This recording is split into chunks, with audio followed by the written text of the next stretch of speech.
E aí, você sabia que é possível você indicar o condutor quando se trata de uma infração cometida num veículo de tua propriedade? Vamos entender como é que funciona essa regra.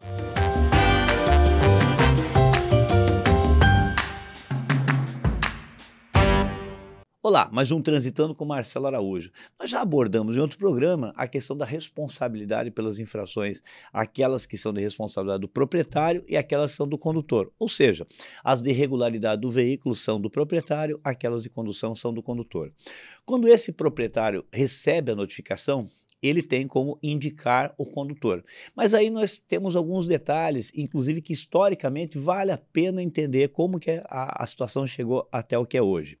Quando o Código entrou em vigor, em 1998, foi editada uma resolução do CONTRAN número 17, resolução 17 de 98, ela estabeleceu a forma de indicação do condutor, exigindo que o proprietário, dentro do prazo legal, fizesse a indicação do condutor.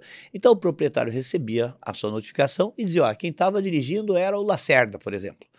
E esse condutor apontado como condutor, ele receberia uma notificação para se defender. Mas o que acontecia? Ele dizia que não era ele que estava dirigindo, que nunca aceitou, que nunca pegou aquele carro e etc, etc. E ficava uma situação um pouco esdrúxula até.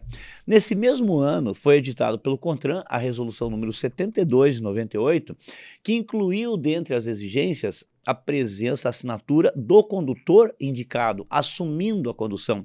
Então veja, nesse mesmo ano de 98, a resolução 72 acrescentou a exigência à resolução 17, fazendo com que o proprietário chamasse o condutor e ele assumisse, assinando também a concordância em ser um condutor, juntando sua carteira de habilitação, etc. Ou seja, acabou aquela discussão de dizer que sim ou não era eu que estava dirigindo, esse tipo de situação. Porém, com o tempo, outras situações passaram a se mostrar presentes também. Quando, por exemplo, uma empresa, geralmente uma locadora, ela não tinha mais o contato daquele condutor, a pessoa foi embora, ou viajou, ou voltou para o seu país de origem, né, no caso do estrangeiro, ou para o seu estado de origem, no caso do brasileiro mesmo, e não há mais o contato de forma a conseguir colher a assinatura desse condutor na indicação dele.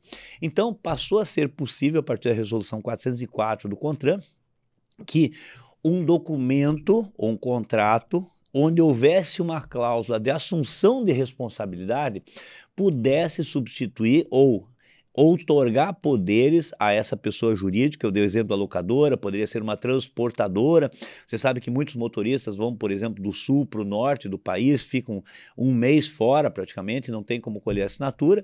Aí poderia ser o próprio contrato de trabalho, outorgando esses poderes, para que o proprietário pudesse assinar em nome do condutor indicado, e desde que esse contrato estabeleça o período de posse do veículo.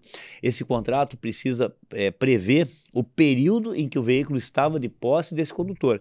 Então, você que trabalha com aplicativo, é muito comum, as locadoras têm sempre umas condições especiais para quem trabalha com aplicativo, se tornou muito comum. Então, o que acontece? Você firma o contrato de locação. Nesse contrato de locação tem uma cláusula de responsabilidade de multas, onde você dá poderes para a locadora indicar você como condutor e assinar por você essa indicação de condutor. Só que esse contrato, ele tem que coincidir a posse do veículo com a data da infração.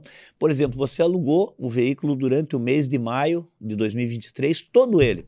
E a infração foi no dia 15 de maio, obviamente está dentro do período de posse do veículo, está dentro da possibilidade da locadora indicar você como condutor. Tem uma situação importante que eu faço um alerta aqui.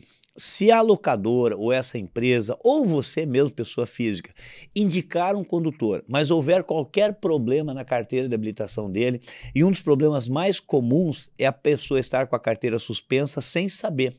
O órgão de trânsito que recebe essa indicação, no momento que ela identifica a irregularidade, poderia ser carteira vencida, poderia ser categoria diferente de habilitação em relação ao veículo, mas como eu falei, o muito comum é quando a pessoa não sabe que está suspensa, esse órgão de trânsito, ele pode fazer uma autuação contra esse condutor indicado e que assumiu a condução, autuando pela infração de dirigir com a carteira suspensa, olha só.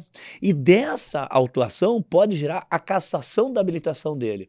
Então, um alerta que eu faço, principalmente para você que trabalha com aplicativo, né, ou que aluga veículo constantemente, caso você até não mantenha teu endereço atualizado, que é uma obrigação do condutor, você verificar periodicamente a condição da tua carteira de habilitação. A carteira digital, ela automaticamente já vê uma informação sobre a imagem dela de que a carteira está suspensa. Cuidado! A carteira ainda física, a pessoa pode não ficar sabendo se ela não tiver com o endereço atualizado. Então saiba que se houver uma indicação dessa forma, ela estiver irregular, você pode ser autuado pela irregularidade em relação à carteira também. Tá certo? Até um próximo Transitando com Marcelo Araújo.